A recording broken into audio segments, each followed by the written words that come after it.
ఎవరు చెప్పారు రాలేదని? అంటే అంటున్నారు కదా జనాలు. మేము లైవ్ లో ఉన్నాం కదా గ్రౌండ్ లో.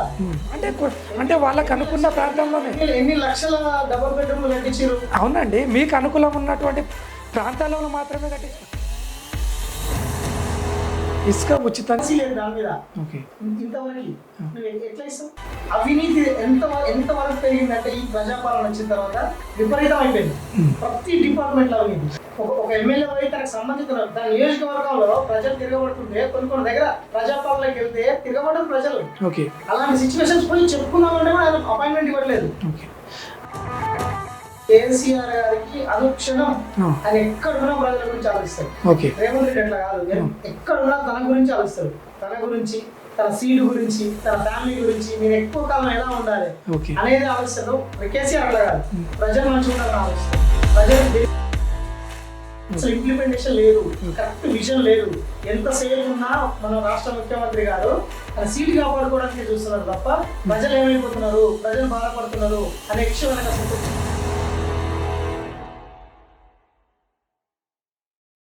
అందరికీ నమస్కారం, నేను మీ సురేష్ మోత్కూర్. ఈరోజు ఒక ముఖ్యమైనటువంటి నాయకుని దగ్గరికి, యువ నాయకుని దగ్గరికి రావడం జరిగింది. తన యొక్క ప్రదేశాన్ని తీసుకున్నట్లయితే నల్గొండ డిస్ట్రిక్ట్ మునుగోడు నియోజకవర్గం. తను బీఆర్ఎస్ పార్టీలో రాష్ట్ర యువ నాయకునిగా ఎదుగుతున్నటువంటి సందర్భం. తనతో కొన్ని విషయాలు చర్చించడం జరుగుతూ ఉంది. తన యొక్క పేరు వచ్చేసి శివరాజ్ యాదవ్. తను ఒక మంచి విద్యావంతునిగా కూడా పేరు పొందడం జరిగింది. రాజకీయంలో కూడా అరితేరినటువంటి వ్యక్తి. తనతో కొన్ని విషయాలు తెలుసుకోవడానికి మనం తన దగ్గరికి రావడం జరిగింది. అన్న నమస్తే, బాగున్నారా అన్న? ఏదేమన్నా స్మైల్ ఫేస్ బాగుంటుందన్న. Thank you. అయితే ఇప్పుడు జరుగుతున్నటువంటి ప్రభుత్వం పైన కొన్ని అంశాలపై మీ అభిప్రాయం తెలుసుకోవడానికి రావడం జరిగిందన్న. అందులో మీరు ప్రత్యేకంగా బీఆర్ఎస్ పార్టీ నాయకులు కాబట్టి కొద్దిగా మీకు వ్యతిరేకమైనటువంటి పార్టీ కాంగ్రెస్ పార్టీ కాబట్టి మీ అభిప్రాయం ఏందో తెలుసుకోవడానికి రావడం జరిగింది. మీ ప్రభుత్వంలో ఉన్నప్పుడు ఎలాంటి కార్యక్రమాలు జరిగినాయి, ఇప్పుడున్నటువంటి ప్రభుత్వంలో ఎలాంటి కార్యక్రమాలు జరుగుతున్నాయి అనే అంశాన్ని కొద్దిగా చర్చించుదామని రావడం జరిగింది. ముందుగా ప్రస్తుతం ఉన్నటువంటి ప్రభుత్వం పైన మీ అభిప్రాయం చెప్తే దాన్ని బట్టి ముందుకు వెళ్దామని. కేసీఆర్ గారి ప్రభుత్వానికి, రేవంత్ రెడ్డి గారి ప్రభుత్వానికి అసలు పొంతన కూడా లేదు. ఓకే, కేసీఆర్ గారి ప్రభుత్వాన్ని ఒక స్వర్ణయుగం అని కూడా చెప్పొచ్చు. ఏ విధంగా? 2014 నుంచి 2024 వరకు అన్ని వర్గాల ప్రజలు సంతోషంగా ఉన్నారు. ఓకే, కానీ 2024 తర్వాత వచ్చినటువంటి ప్రజాపాలన అని చెప్పుకునేటటువంటి ప్రభుత్వము ప్రజల యొక్క ఆకాంక్షలు నెరవేర్చట్లేదు. ఓకే, అభయాస్తం అని చెప్పేసి 6 గ్యారెంటీలు ఇచ్చి ఒక్క గ్యారెంటీ కూడా నెరవేర్చలేదు. ఓకే, ఎందుకంటే ఎంతసేపు ఉన్న వాళ్ళు పరిపాలన మీద దృష్టి పెట్టారు కానీ ప్రజల యొక్క అవసరాలను, ప్రజల యొక్క డెవలప్మెంట్ని వాళ్ళు పట్టించుకోవట్లేదు. ఓకే, గ్రౌండ్ స్థాయిలో. ఇప్పుడు మీరు ఒకటి ఆలోచించండి అన్న, పరిపాలన గురించి అంటే పరిపాలన తెలుస్తున్నాయి కదన్న, ప్రజలకు పథకాలు కానీ అవసరాలు తీర్చడం. మీరు అట్లా ఎట్లా అంటారు అన్న దాన్ని? పరిపాలన వాళ్ళ సొంత విషయాల గురించి, ఓకే, వాళ్ళ డెవలప్మెంట్ గురించి, వాళ్ళ ఫ్యామిలీ డెవలప్మెంట్ గురించి వాళ్ళు ఆలోచిస్తున్నారు కదా, ప్రజల డెవలప్మెంట్ గురించి ఆలోచించారు. అవునా, ప్రజల డెవలప్మెంట్ గురించి ఆలోచించినప్పుడు ఈరోజు గ్యారంటీలు అనేటివి ఉన్నాయి కొన్ని, అందులో ఆల్రెడీ ఫ్రీ బస్ జరుగుతూ ఉన్నది కదా, దాన్ని అది ఎందుకు కాదంటారు? అంటే ఆడ పరిస్థితులు అట్లా వచ్చినాయి కదా. టికెట్ ప్రైస్ తగ్గించేది ఉండే, ఓకే, లేదా అందరికి సమానంగా పెట్టేది ఉండే, లేదా వృద్ధులకు కానీ మనకు స్టూడెంట్స్కి కానీ వాళ్ళకు వాళ్ళు మినహాయింపించేది ఉండే. నువ్వు ఆడలకు ఫ్రీ బస్ పెట్టినావు, లేడీస్కి తప్పు లేదు, కానీ మరి జెంట్స్ పరిస్థితి ఏంది? వాళ్ళ సీట్ దొరకట్లేదు. అంటే అది కూడా తప్పే అంటారు? ఇప్పుడు తప్పు కాదు, నువ్వు అందరికి న్యాయం చేయాలి. ఒక వర్గానికి న్యాయం చేసి ఇంకో వర్గానికి నువ్వు ఎట్లా న్యాయం చేస్తావు? Okay, right. ఇంకొక విషయం అన్న, సరే అక్కడి వరకు బాగుంది. సాధారణంగా ఇప్పుడు రైతు భరోసా కూడా ఇస్తారు కదా, దానిపైన ఏమంటారు మీరు? రైతు భరోసా అనేది ఇంప్లిమెంటేషన్ అవ్వట్లేదు. ఓకే, ఎందుకు అని అంటే లేదన్నా, ఆల్రెడీ 2 ఎకరాల లోపు వేసిండు కదా. ఇప్పుడు వేస్తున్నావు, స్టార్ట్ చేసినావు. ఎందుకంటే రేపు సర్పంచ్ ఎలక్షన్స్ ఉన్నాయి, లోకల్ బాడీ ఎలక్షన్స్ ఉన్నాయి కూడా స్టార్ట్ చేశాను. ఈ రోజు ఎందుకు స్టార్ట్ చేయలేదు? అవునన్నా, 2 టర్ములు ఎక్కడ పోయినాయి? 15,000 అన్నావు, 12,000 ఎట్లా వేస్తావు? ఓకే, ఇప్పుడు 10,000 కేసీఆర్ గారు ఇన్ టైం వేసారు. కరోనా ఉంటే, కరోనా 2-3 లాక్డౌన్స్ వచ్చినా కూడా క్రమం తప్పకుండా రైతులు. అవునన్నా, మీరు అట్లా వేసారు కాబట్టి ఈ రోజు రాష్ట్రం అప్పులపాలైంది అంటున్నారు. అవును, రైతులు ఎన్ని 3 లక్షల మెట్రిక్ టన్నుల వడ్లు ప్రొడక్షన్ చేసారు ఒక సంవత్సరం. ఓకే. ఇప్పుడు ఈ సంవత్సరానికి లాస్ట్ ఇయర్ కి మీరు తీసుకోండి ప్రొడక్షన్ ఎంత తగ్గిందో దాదాపు 60% ప్రొడక్షన్ తగ్గింది. ఓకే. అప్పుల పాలు అంటున్నారు, కాళేశ్వరం కట్టలేదా, మిషన్ భగీరథ చేయలేదా, మిషన్ కాకతీయ చేయలేదా, రోడ్లు ఎట్లుండే 2014 ముందు హైదరాబాద్ కి నేను రావాలంటే 3 గంటలు పట్టేది, 1 అవర్ వస్తుంది. అన్ని double roads, mandal to mandal connection, district to district 4 lines, mandal to mandal double lines వేసారు. అవును, ప్రాపర్టీస్ పెరిగినప్పుడు ఉంటది కదా, అప్పులు ఉంటాయి అంటారు. ఒక పని కావాలని అన్ని అబద్ధాలు చెప్పారు. 3-4 లక్షల కోట్లు ఉన్నదని 10 లక్షలు ఉన్నాయి, 8 లక్షలు ఉన్నాయని చెప్పారు. అబద్ధ ప్రచారాలతో నిలబడ్డ ప్రభుత్వాలు ఎక్కువ రోజులు నిలబడవు. ఓకే. అంటే ఇప్పుడు ఏమంటారు అన్న, నెగిటివ్ అనేది బాగా ప్రజలకు ఇట్లా చేసిరన్నమాట ప్రచారం. ఓకే. ఒక సోషల్ టీమ్ పెట్టుకొని. ఓకే. అంటే ఇప్పుడు ఈ ప్రజాపాలన ప్రజల కోసం పనిచేస్తుంది, ప్రజలకే నిరంతరం పనిచేస్తుందని చెప్తా ఉన్నారు. మరి అది జరుగుతలేదంటారా? మీరు ప్రజల పాలన అంటున్నారు. ప్రగతి భవన్ లో ప్రజాపాలన అప్లికేషన్స్ తీసుకున్నారు. మీరు ఒకసారి చూడండి ఎంత మంది అక్కడ సాల్వ్ అయ్యాయి. కనీసం వాటర్ లేవండి ప్రజాపాలన ప్రభుత్వంలో. అప్లికేషన్స్ ఇస్తాను వెళ్తే అది ఎక్కడ ప్రజాపాలన అవుతుంది? నువ్వు ఇంట్లోకి బయటికి వస్తలేవు, ప్రజాపాలన ఎక్కడ? ఇంకొక విషయం అన్న, రీసెంట్గా కూడా రైతు భరోసా తర్వాత ఆత్మీయ భరోసా అని ఒకటి ఇచ్చారు. ఆత్మీయ భరోసా యొక్క గైడ్ లైన్స్ ఏమున్నాయని నేను చూసినప్పటికీ ఒక నిరుపేద కుటుంబం అయి ఉండాలి, ఫస్ట్ పాయింట్. రేషన్ కార్డు కలిగి ఉండాలి, ఉపాధి హామీ పని చేసి ఉండాలి. అలాంటి వ్యక్తులకే ఆత్మీయ భరోసా అని పెట్టారు. దాని మీద హైకోర్టుకి వెళ్ళి తెలుసా మీకు? ఏమని ఇప్పుడు మన హైదరాబాద్ మున్సిపాలిటీ ఉంది, ఈ పరిధిలో కాకుండా లోకల్ మున్సిపాలిటీస్ ఉన్నాయి, లైక్ నల్గొండ, వరంగల్, అలా అక్కడ ఉన్నటువంటి కొత్తగా ఏర్పడినటువంటి పాత ఉన్నటువంటి మున్సిపాలిటీలో ఉన్నట్టు అగ్రికల్చర్ ల్యాండ్స్ ఉన్నాయి. ఓకే. అక్కడ కూలీలకు ఇంప్లిమెంటేషన్ లేదు. ఓకే. ఓకే. వాళ్ళు మాకు కూడా కావాలని ఎందుకు పెట్టలేము మరి? అంటే ఇప్పుడు ఒక్కొక్క విషయం తెలుస్తేనే కదా. ఒక ఫార్ములా, ఒక పాలసీని పెట్టినప్పుడు ఎన్నిసార్లు పెడతారు? ఒకేసారి పెట్టా. అదే అన్నిటిని దృష్టిలో పెట్టుకుని ఇప్పుడు ఒక ముఖ్యమంత్రి, రాష్ట్ర ముఖ్యమంత్రి అన్నప్పుడు రాష్ట్రానికి మొత్తానికి ఒకేసారి ఒకే పాలసీ ఉండాలి. ఒకరోజు ఒక పాలసీ, ఎల్లుండి ఇంకో పాలసీ. ఫస్ట్ 15,000 అంటావు రైతు బంధు, తర్వాత 12,000 అంటావు ఆత్మీయ భరోసా అంటావు. ఏది అంటే కేసీఆర్ గారు కూడా 12,000 ఇచ్చారు కదన్నా. అంటే దాంట్లో తప్పేముంది? అంత 12,000 ఇస్తే 15,000 అబద్ధపు హామీలు ఎట్టించినావు మరి? అంటే ఇంకా నెక్స్ట్ టైం కవర్ చేస్తుండొచ్చు కదా, చెప్పాలి కదా నువ్వు ఎలక్షన్స్ ఉండాలి. అట్లా అంటారా? అంతే కదా, మోసం చేశాడు కదా, మోసం చేసి గద్దెనెక్కినావు. ఓకే. ఏది కూడా ప్రభుత్వం నుంచి వచ్చేటటువంటి బెనిఫిట్స్ ప్రజలకు చేరడం లేదు, అసలు ఇంప్లిమెంటేషన్ లేదు, కరెక్ట్ విజన్ లేదు. ఎంతసేపు ఉన్నా మన రాష్ట్ర ముఖ్యమంత్రి గారు ఆయన సీటు కాపాడుకోవడానికే చూస్తున్నారు తప్ప ప్రజలు ఏమైపోతున్నారు, ప్రజలు బాధపడుతున్నారు అనే విషయం ఆయనకు అసలు కొంచెం కూడా లేదు. ఇంకొక విషయం అన్న, సరే ప్రజల కోసం ప్రజాపాలన వచ్చింది, వాస్తవానికి ఏం కావాలన్నా పేద ప్రజలకు ఫుడ్ అంటే ఆహారం కావాలి, ఇంపార్టెంట్ మేజర్గా. రెండో అంశం ఏంటంటే ఉండడానికి నివాసం అంటే గూడు అనుకోండి. అంటే ఇప్పుడు వాస్తవానికి కూడా కేసీఆర్ ప్రభుత్వంలో ఎలాంటి ఇండ్లు ఇవ్వలే. అంటే అంటున్నారు కదా జనాలు. మేము లైవ్ లో ఉన్నాం కదా గ్రౌండ్ లో. అంటే వాళ్ళకి అనుకున్న ప్రాంతంలోనే ఎన్ని లక్షల డబుల్ బెడ్రూమ్లు కట్టించారు. అవునండి, మీకు అనుకూలం ఉన్నటువంటి ప్రాంతాలలో మాత్రమే కట్టించారు. అన్ని ప్రాంతాల్లో ఇచ్చారు. ఫస్ట్ ఇంప్లిమెంటేషన్ డబుల్ బెడ్రూమ్ ఇల్లు. తర్వాత 2024లో మేము కూడా ఇచ్చినాం కమిట్మెంట్, ప్లాట్ వాళ్ళకి ఇస్తామని చెప్పి. అవునండి, అట్లా ఇచ్చారు కదా. సరే కొంతవరకు ఇచ్చిండొచ్చు. అసలైన సిసలైన నిరుపేద కుటుంబాలకు, నిజమైన అరువులకు అందలేదని అదొక అభిప్రాయం చెప్పేది. వాళ్ళు మొత్తం ప్రచారమే అట్లా చేశారు. చాలా వరకు పేదలకు అందిన ఇల్లు. కాకపోతే ఏంటంటే వీళ్ళు నెగిటివ్ ప్రచారం చేశారు. ఓకే. ఎంతసేపు ఉన్నా నెగిటివ్ ప్రచారం మీద మా ప్రభుత్వం నిలబడాలి. ఇప్పుడు ప్రజెంట్ కూడా అదే చేస్తారు వాళ్ళు. ఇంకొక విషయం అండి, కేసీఆర్ గారి ప్రభుత్వం ఉన్నప్పుడు దాదాపు 10 సంవత్సరాలు అంటే తెలంగాణ ఏర్పడిన తర్వాత రూలింగ్లో ఉంది ప్రభుత్వం ఉన్నప్పుడు కనీసం కేసీఆర్ గారు రేషన్ కార్డును కూడా రిలీజ్ చేయలేని పరిస్థితి చేసింది. ఎట్లా నాకే వచ్చింది. అంటే మీరు అనుకూలము అనుచరులు అన్నంలోకి ఇచ్చిర్రు. చాలా మంది చేసిరు, అప్లికేషన్స్ పెట్టుకున్నారు, మీ సేవలో ఇచ్చినారు, అంతా అలా. ఇప్పుడున్న టెక్నాలజీలో ఒక అప్లికేషన్ రాసి ఒక అధికారికి ఇవ్వాల్సిన అవసరం లేదు. అలా ఎక్కడైనా చేసుకోవచ్చు. నువ్వు ప్రజాపాలన పెట్టినావు. ఓకే. ఇప్పటికి 14 నెలల్లో 2 సార్లు నువ్వు అప్లికేషన్స్ తీసుకున్నావు. మరి ఎంతమందికి ఇచ్చినావు? అంటే ఇంకా టైం ఉంది కదా. ఇప్పుడు మీ సేవలలో కూడా ఉంది కదా. మమ్మల్ని అంటున్నావు కదా, మరి నువ్వు అదే కదా చేసేది. అంటే జరిగింది ఇట్లా అని చెప్పడం చేసినాము. ఓకే, సరే అది వదిలిపెట్టండి అన్న. ఇప్పుడు ఈ ప్రజాపాలన లేదా కాంగ్రెస్ ప్రభుత్వం ఇప్పుడు ఇంకా ముందుకు వెళ్తాం, ఇప్పుడు ఇందిరమ్మ ఇండ్లు అందరికీ కట్టిస్తాం, ఇసుక కానీ దానికి సంబంధించినటువంటి ఏదైతే ఉంటుందో అవసరాలు, ఇసుక కావచ్చు, సిమెంట్ కావచ్చు, అవి కూడా మేము కొంతవరకు ఫ్రీగా ఇచ్చే ప్రయత్నం చేస్తాము అంటున్నారు. ఆల్రెడీ పేపర్ స్టేట్మెంట్లో అక్కడక్కడ వచ్చింది. ఏమని? కలెక్టర్ గారులకు, అదేవిధంగా అక్కడ ఉన్న సంబంధిత ఎస్పీ పోలీస్ శాఖకు మేము చెప్తాము, ఇసుక ఉచితంగా ఇచ్చే ప్రయత్నం చేస్తాము, లేదా తక్కువ ధరకి ఇచ్చే ప్రయత్నం చేస్తామంటున్నారు. అసలు వాళ్ళ రాజకీయ నాయకులు ఇసుకే ఉంచట్లేదు. 14 నెలల రైతులకి మీకు ఎక్కడ ఇందిరా ఇల్లు కట్టుకునే ఫ్రీ ఇస్తావు, ఎప్పుడో తీసుకెళ్ళారు వాళ్ళు. ఓకే, అంత మాఫియా నడుస్తుంది. అసలు ఇసుకకి సంబంధించింది గనుల శాఖకి మంత్రి లేడు ఇంతవరకు. ఓకే, మరి ముఖ్యమంత్రి గారి దగ్గర పెట్టుకున్నారు. ఓకే, ఒక పాలసీ లేదు దాని మీద. ఓకే, ఇంతవరకు నువ్వు ఎట్లా ఇస్తావు?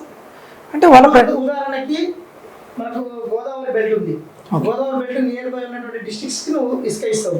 మరి మిగతా జిల్లాలలో, మిగతా నీకు గ్రామాలలో కొన్ని ఉంటాయి కదా. మరి అందుకే మేము 100 కోట్లు ఇచ్చింది కాబట్టి ఆదాని వాళ్ళని తీసుకొచ్చి భువనగిరిలో పెడుతున్నాడు. అంటే భువనగిరిలో కుంకుమకాయ సిమెంట్ అది కూడా వాళ్ళు దాంట్లో స్కాన్ చేయడానికి. అంతేనా? నాకు తెలిసిన గైడ్ లైన్స్ ప్రకారము కన్స్ట్రక్షన్ చేసిన తర్వాత విడతల వారికి డబ్బులు ఇస్తారని చెప్పేసి వార్తలు వస్తున్నాయి. అట్లా ఇస్తే దానివల్ల మీకు పేద ప్రజలకు ఎట్లా న్యాయం చేసినట్టు? అవునండి, విడతల వారిగా అంటే ఎట్లా ఇస్తున్నారు? అట్లా కాదు కదా, ఇప్పుడు 5 లక్షలు, 4 లక్షలు, 3 లక్షలు నువ్వు ఇస్తావు. అవునండి, నువ్వు ముందర కట్టుకోమన్నావు. పేద ప్రజలు కాబట్టి వాళ్ళు నువ్వు కట్టించేయాలి. ఇల్లు వాళ్ళు కట్టుకున్నాక నువ్వు ఇచ్చేది పేద ప్రజలు నువ్వు డబ్బులు చేతులకి వెళ్ళి పెట్టుకోవాలి. ఎట్లా పెట్టుకుంటారు? అవునండి, ఇప్పుడు ఒక నిరుపేద అయినా కూడా కనీసము ఫస్ట్ ఏముంటుంది, ఫస్ట్ విడత బేస్మెంట్ లేపాలి. బేస్మెంట్ పెంచిన తర్వాత ఒక అమౌంట్ ఉంటుంది, తర్వాత లెంటర్ లెవెల్ ఒక అమౌంట్ ఉంటుంది. ఇప్పుడు నువ్వు బేస్మెంట్ కడతావు, స్లాబ్ వేస్తావు. ఓకే, ముఖ్యమంత్రి గారికి గ్యారంటీ లేదు, మారిపోతాడు. వచ్చిన కొత్త పాలసీ అంటే ఎక్కడ పోవాలి? ఆ పేద ప్రజలు సగంలో కట్టుకోవాలి. ఎక్కడ పోవాలి? అంటే మీకు ఒక గతంలో వైఎస్ఆర్ గారు ఉన్నప్పుడు కూడా ఎన్నో జరిగాయి. ఓకే, అంటే అప్పుడు ఇచ్చారు కదా, అప్పుడు కూడా 3 ఇచ్చారు కదా. బేస్మెంట్ లెవెల్ కన్స్ట్రక్షన్ చేసి వదిలిపెట్టిన కొన్ని లక్షణాలు ఉన్నాయి. ఓకే, అట్లా అంటే అట్లా జరగవచ్చు అంటావా? కాకూడదు అని చెప్పేసి కేసీఆర్ గారు డబుల్ బెడ్రూమ్లు తీసుకొచ్చి సాధ్యమైనంత వరకు ఇచ్చారు. అంటే పూర్తి చేసినాక నేను చేశాను. ప్రభుత్వం కన్స్ట్రక్ట్ చేసి ఇచ్చేసింది వాళ్ళకి. అంతే, వాళ్ళకి ఎలాంటి ప్రాబ్లం లేకుండా ఇసుక పెట్టి నేను ఇసుక ఇస్తా అని చెప్పి నువ్వు, ఎందుకంటే మళ్ళీ అధికారులకు డబ్బులు ఇవ్వాలి. ఓకే, అవినీతి ఎంత వరకు పెరిగిందంటే ఈ ప్రజాపాలన వచ్చిన తర్వాత విపరీతం అయిపోయింది. ప్రతి డిపార్ట్మెంట్ లో అవినీతి. అంటే కేసీఆర్ ప్రభుత్వం ఉన్నప్పుడే అవినీతి ఎక్కువ ఉందా అని అన్నారు కదా. నేను అదే చెప్తున్నా, ప్రచారం చేసి గద్దెనెక్కిరు అట్లా. అంతేనా? ఎప్పుడు కూడా ఇప్పుడు మీరు ఎక్కడికైనా వెళ్ళండి, తెలంగాణ రాష్ట్రంలో ఏ కార్నర్కైనా వెళ్ళండి, ఎంత అవినీతి జరుగుతుందో రాష్ట్రాల్లో వాళ్ళే చెప్తారు. ఒక ఎంఆర్ ఆఫీస్కి వెళ్ళండి, ఆ బయట కూర్చున్న చెట్టు కింద ఉన్న ఒక రైతుని అడగండి, వాళ్ళ అవసరం కోసం వచ్చినట్టు ఒక రైతుని అడగండి, చెప్తారు వాళ్ళు. అంటే అవినీతి ఇప్పుడు జరుగుతుంది ఎక్కువ అంట. కాంగ్రెస్ ప్రభుత్వం అంటేనే అవినీతి. ఓకే, అయితే ఇంకొక విషయం ఏంటంటే ఇప్పుడున్నంత వరకు ఈ విధంగా వచ్చినట్లయితే కులగణన అనేది ఒక అంశం ఉందన్న ఈ ప్రభుత్వం వచ్చినాక, దానిపైన మీ అభిప్రాయం? కులగణన క్యాలిక్యులేషన్ 46% అన్నాం. అవును, ఇప్పుడు లోకల్ బాడీ ఎలక్షన్ లేదన్న, రీసెంట్గా 42% అన్నారు. 42 అనుకో. 42లో ఇప్పుడు లోకల్ బాడీలు ఏమన్నా మేమేమంటున్నావు, ప్రధాన ప్రతిపక్షంగా 42% నువ్వు ఆన్ లీగల్ పాలసీ ప్రకారం ఎలక్షన్లకు నువ్వు నోటిఫికేషన్లో నువ్వు 42% అమలు చేయాలంటున్నావు. నేను అట్లా అమలు చేయను, కానీ మా పార్టీ నుంచి నేను ఇస్తా, మీకు దమ్ముంటే మీరు ఈ టికెట్లు అని అంటారు. అది నువ్వు టికెట్లు ఇచ్చుకునే నీ పార్టీ విషయం, ప్రభుత్వానికి సంబంధం లేదు. నువ్వు ఇంప్లిమెంట్ చేయాలి కదా, పాలసీ నువ్వు మేక్ చేయాలి. నువ్వు బయట నేను టికెట్లు ఇచ్చుకుంటే అది ఇంప్లిమెంట్ అయ్యేది కాదు, అది సొంత విషయం. అదే సరేనా. ఇప్పుడు ఒకవేళ ప్రజాపాలన కొనసాగుతుంది, దాన్ని ముందుకు జరపాలంటే ఎట్లా జరపాలి, ఏ విధంగా మీ సలహాలు ఉంటాయి కదా కొన్ని? 6 గ్యారెంటీలు అమలు చేయాలి. ఒకటి ఓకేనా? ఓకే, ఈ ప్రభుత్వాన్ని, ఈ ముఖ్యమంత్రిని వాళ్ళ మంత్రులకు, వాళ్ళ ఎమ్మెల్యేలకు పనవట్లేదు, ఓకే, అపాయింట్మెంట్ కూడా దొరకట్లేదు, ఓకే, రాజా ప్యాలెస్ కి రానివ్వట్లేదు. అవునండి, ఇంతకుముందు కేసీఆర్ గారు కూడా ఫామ్ హౌస్ లోనే ఉన్నారు, ఏ ఎమ్మెల్యేని కలవనీయలేదు. ప్రచారం అది ప్రచారం మాత్రమే, ఎమ్మెల్యేలకి టైం ఇవ్వలేదు. సెక్రటరీకి రావట్లేదండి సీఎం. అంటే ఇంతకుముందు ఉన్న కేసీఆర్ గారు కూడా రాలేరు కదా, ఎందుకు రాలేదని చెప్పారు కదా. చెప్పిరు, అదే నేను చెప్తున్నా, చెప్పిరు. కానీ కేసీఆర్ చేసినంత అద్భుతంగా పాలన 10 సంవత్సరాలు ఎక్కడ కూడా చేయలేదు. అంత షార్ట్ టర్మ్ లో దేశంలో నెంబర్ 1 గా తెలంగాణ పెట్టారు. అది కొత్తగా ఫామ్ అయినటువంటి స్టేట్ ని, ఓకే, దాన్ని కూడా చక్కగా నడవడానికి వస్తలేదు. ఓకే, అయితే ఇంకొక విషయం ఇప్పుడు చివరిలో మీరు అన్నారు, ఇక్కడ ఉన్నటువంటి ప్రభుత్వం ప్రజాపాలన ఎట్లా ముందుకు సాగితే బాగుంటుంది? 6 గ్యారెంటీలు అమలు చేయాలి, ఒకటి ప్రజల అవసరాలని తీర్చాలి, వాటర్ సప్లై లేదు, ఉమ్, తాగునీరు, ఉమ్, సాగునీరు లేదు, ఓకే రైతులకు పట్టించుకోవట్లేదు. ఓకే. ఈ బోనస్ ఇస్తానన్నారు. ఎప్పుడు సమ్మర్ లో 3 months 4 ఆల్రెడీ months పడుతుందన్న బోనస్. 3-4 months బ్యాక్ నువ్వు ప్యాడీ నువ్వు ప్రొక్యూర్మెంట్ చేస్తే ఇప్పుడు లోకల్ బాడీ ఎలక్షన్స్ ఉన్నాయి, మన నేషన్ డబ్బులు ఓకే. నువ్వు ఎట్లా అంటే నీ అవసరం కోసం అంటే ఎలక్షన్ ఉంటే నువ్వు బెనిఫిట్స్ ఇస్తావు, లేకపోతే పట్టించుకో ప్రజలు. అంటే ఇంతకుముందు కేసీఆర్ ప్రభుత్వం కూడా అదే చేసింది అంటున్నారు కదా. లేదు, ఏం చేయలేదు. అట్లా చేయదు. నీకు 7 విడతలు 9 విడతలు నీకు రైతు బంధు ఎలక్షన్ 9 విడతలు ఉన్నాయి ఎలక్షన్స్. లేదు కదా, మరి వేసింది కదా ఒక్క రోజు కూడా. అవును. కరోనా అప్పుడు కూడా అందరూ లాక్డౌన్ అయిపోయి దేశం మొత్తం లాక్డౌన్ అయిపోయి ఇంట్లో ఉంటే కూడా మెసేజ్ వచ్చి డబ్బులు లేకుండా వచ్చినాయి. అంత critical, no income for government. KCR ప్రభుత్వం నువ్వు అన్ని చక్కగా ఉండేనే నువ్వు ఇస్తావు. రేపు అలాంటి విపత్తు వచ్చింది అనుకో, నువ్వు ఇస్తావా? కష్టం లేదు. ఒక్క రూపాయి కూడా ఇవ్వవు. ఓకే. 1500 అదనంగా కూడా ఇచ్చింది కేసీఆర్. ఓకే. అవి ఎందుకు ఇవ్వాల్సి వచ్చిందన్న? అవును, సపోర్ట్. ఓకే. లాక్డౌన్ ఉంది కదా, అవును, జరా ఇబ్బంది కూడా. రైతులకు ఎరువులు అందుబాటులో ఉన్నాయి. నీకు మన ఒడ్లు కొనడానికి ఐకేపీ కేంద్రాలు పెట్టింది. అవును. మన ఐకేపీ కేంద్రాలు అసలు పట్టించుకున్న వాళ్ళు లేదండి. అవునండి. రైతులు మీకు ఒకసారి మీరు ఎక్కడైనా మీరు వెళ్తూ ఉంటే దారిలో ఏదైనా అక్కడికి పొలం కనిపిస్తే మీరు అక్కడికి వెళ్ళి రైతులు అడగండి. పోయిన సంవత్సరము కేసీఆర్ గారి పాలన ఉన్నప్పుడు ఒడ్లు కొనడానికి ఎలా ఉంది వెసులుబాటు. ఇప్పుడు ప్రజెంట్ ఉన్నటువంటి ప్రజాపాలన మంచి పేరు పెట్టుకొని చేస్తున్నటువంటి కేసీఆర్ రేవంత్ రెడ్డి గారు ఎట్లా చేస్తున్నారో కనీసం 30-40% నీకు తగ్గిపోయింది ప్రొక్యూర్మెంట్. మిల్లులకు 2200-2300 తీసుకుంటున్నటువంటి ప్రభుత్వం దగ్గర అమ్మకుండా ఉండలేక రైతులని పట్టించుకోక ప్రభుత్వాలు 1800-1700-1500 టన్నుల లెక్క అమ్ముకున్నారు, గింటల లెక్క. ఓకే. రైతులు ఇబ్బందుల పాలేదు. 700-800 తగ్గిపోయింది. 500 ఫస్ట్ ఏమన్నావు నీకు అన్ని వడ్లకి బోనస్ ఇస్తాను, తర్వాత మళ్ళీ ఏమన్నావు ఓన్లీ సన్న వడ్లకి ఇస్తాను చెప్పు. ఓకే. అంటే ఇబ్బంది పెట్టినట్టు రైతులు కదా. ఓకే.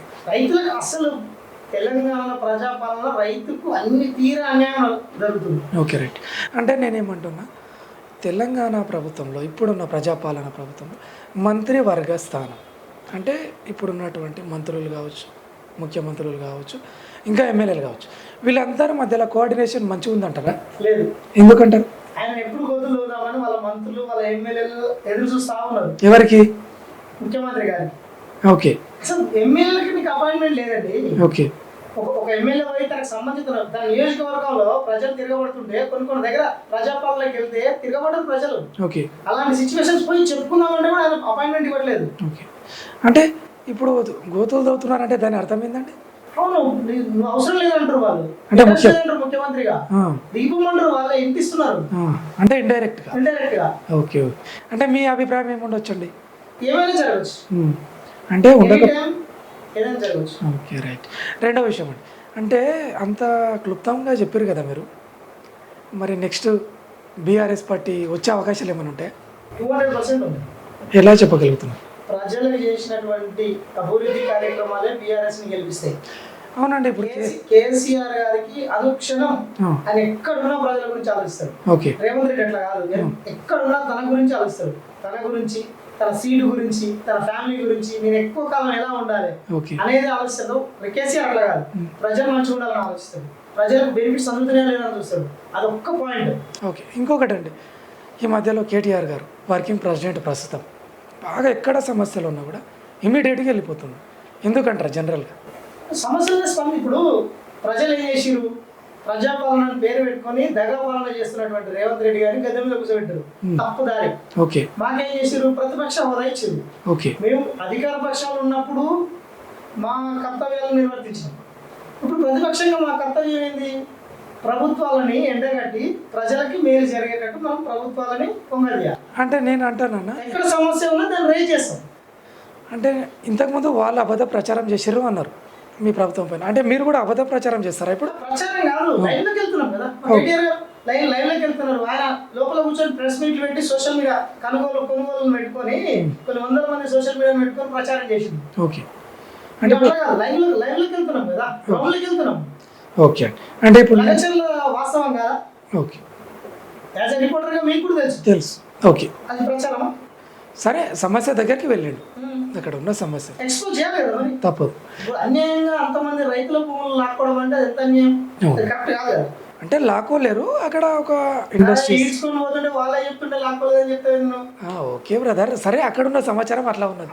అయితే ఇంకొక అంశం ఏంటంటే ఇక్కడ వరకు బాగానే ఉంది కదా, ఇప్పుడు కేటీఆర్ తర్వాత ఒక ప్లానింగ్లో ఉన్నట్టు ఉన్నారు. సరే మీ ప్రభుత్వం రావచ్చు, మీ ఇష్టం అది, మనం ఎందుకంటే మీ ప్రభుత్వం వస్తుందని మీరు అంటారు. ఇప్పుడు కాంగ్రెస్ వాళ్ళు ఏమంటారు, ఇంకా 10 సంవత్సరాలు ఉంటామని వాళ్ళు అంటారు. దాంతో మనకు సంబంధం. బట్ ఇప్పుడు నేను ఒక క్వశ్చన్ వేయగలుగుతున్నాను ఏంటంటే, కేసీఆర్ గారి మీద మీ అభిప్రాయం? Dynamic leader. కేటీఆర్ గారి పేరు స్మార్ట్ లీడర్. ఓకే. కవిత గారి మీద ఇంటెలిజెంట్ లీడర్. అంతేనా? అయితే ఇంకొక విషయం, ఇప్పుడు నేను మీ భాగం వదిలిపెడితే ఇప్పుడున్న ప్రజాపాలన భాగం మీకు సింపుల్గా ముఖ్యమంత్రి గారి మీద మీ అభిప్రాయం? ఏం తెలియదు. అంతేనా? ఏం డైరెక్ట్ సీఎం మైండ్ ఏంటంటే వేరే వాళ్ళ డైరెక్షన్లో నడుస్తుంది. ఓకే. చంద్రబాబు నాయుడు డైరెక్షన్లో నడుస్తుంది మొత్తం. ఓకే. అంటే అది వేరే రాష్ట్రం కదా చంద్రబాబు నాయుడు. ఉంటుంది, ఇంత ముందు కొంత కలిసే ఉన్నారు కదా. అవును. ఇంకొక విషయం అండి, రీసెంట్గా ఒక ఇంపార్టెంట్ అంశం ఏంటంటే ఎస్సీ వర్గీకరణ మీద బాగా పోరాటం జరుగుతుంది. దానిలో భాగంగా రీసెంట్గా అంటే నిన్న అనుకుంటా, నిన్న లేదా మొన్న 2 days బ్యాక్ మందకృష్ణ మాదిగ గారు సీఎం రేవంత్ రెడ్డి గారు కలిసి మాట్లాడుకున్నారు. అలా మాట్లాడడం వల్ల ఏమైనా యూజ్ ఉంటుందంట మాదిగలు కాంగ్రెస్ వైపు? ఇప్పుడు మందకృష్ణ మాదిగ గారు తన ఉద్యమాన్ని స్టార్ట్ చేసి దాదాపు 20 సంవత్సరాలు అవుతుంది. 30 అవుతుంది. 30 సంవత్సరాలు అనుకోండి. 70 సంవత్సరాల నుంచి సెంట్రల్ ఎవరున్నారు చేయొచ్చు కదా, ఎందుకు చేయలేదు? అవును. అంతకుముందు 2014 సమైక్య రాష్ట్రంలో కాంగ్రెస్ ఉంది కదా, ఎందుకు చేయలేదు? ఇదేంటంటే ఓట్ బ్యాంక్ రాజకీయం. కాంగ్రెస్ అంటేనే ఓట్ బ్యాంక్ రాజకీయం. ఇప్పుడు లోకల్ బాడీస్ ఎలక్షన్స్ వస్తున్నాయి కాబట్టి వాళ్ళ దగ్గర తీసుకొని మేము చేస్తున్నాం అన్నట్టుగా వాళ్ళు చేయడం తప్ప ఎప్పుడు కూడా అణగారిన వర్గాలకి బీసీలకు కానీ ఎస్సీలకు కానీ ఎస్టీలకు కానీ అణగారిన వర్గాలకి కాంగ్రెస్ ప్రభుత్వంలో న్యాయం జరగదు. Okay, right. అంటే చివరిగా ప్రజలకు ఇచ్చే మీరు మంచి సందేశం ఏంది ఈ తెలంగాణ ప్రజలకు? ఎప్పుడైనా ఓటు వేసేటప్పుడు ఎవరు రాష్ట్ర భవిష్యత్తు కోసము డెవలప్మెంట్ కోసం ఆలోచిస్తున్నారో వాళ్ళని ఎంచుకొని ఓటేయండి. థ్యాంక్ యూ అన్న. రైట్.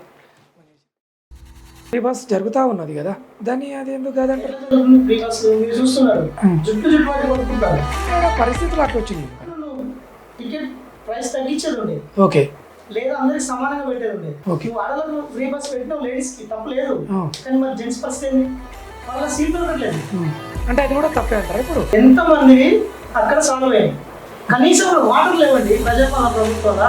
అప్లికేషన్స్ ఇస్తాను వెళ్తే అది ఎక్కడ ప్రజాపాలన అవుతుంది? నువ్వు ఇంట్లోకి బయటికి వస్తలేవు, ప్రజాపాలన ఎక్కడ? కేసీఆర్ ప్రభుత్వంలో ఎలాంటి ఇండ్లు ఇవ్వలే. ఎవరు చెప్పారు రాలేదని? అంటే అంటున్నారు కదా జనాలు. మేము లైవ్ లో ఉన్నాం కదా గ్రౌండ్ లో. అంటే వాళ్ళకి అనుకున్న ప్రాంతంలోనే ఎన్ని లక్షల డబుల్ బెడ్రూమ్లు కట్టించారు. అవునండి, మీకు అనుకూలం ఉన్నటువంటి ప్రాంతాలలో మాత్రమే కట్టించారు. చెప్పుకున్నామంటే ఆయన అపాయింట్మెంట్ ఇవ్వట్లేదు. కేసీఆర్ గారికి అనుక్షణం ఆయన ఎక్కడున్నా ప్రజల గురించి ఆలోచిస్తారు. రేవంత్ రెడ్డి అట్లా కాదు, ఎక్కడున్నా తన గురించి ఆలోచిస్తారు. తన గురించి, తన సీటు గురించి, తన ఫ్యామిలీ గురించి, మీరు ఎక్కువ కాలం ఎలా ఉండాలి అనేది ఆలోచిస్తారు. కేసీఆర్ అట్లా కాదు, ప్రజల మంచిగా ఉండాలని ఆలోచిస్తారు.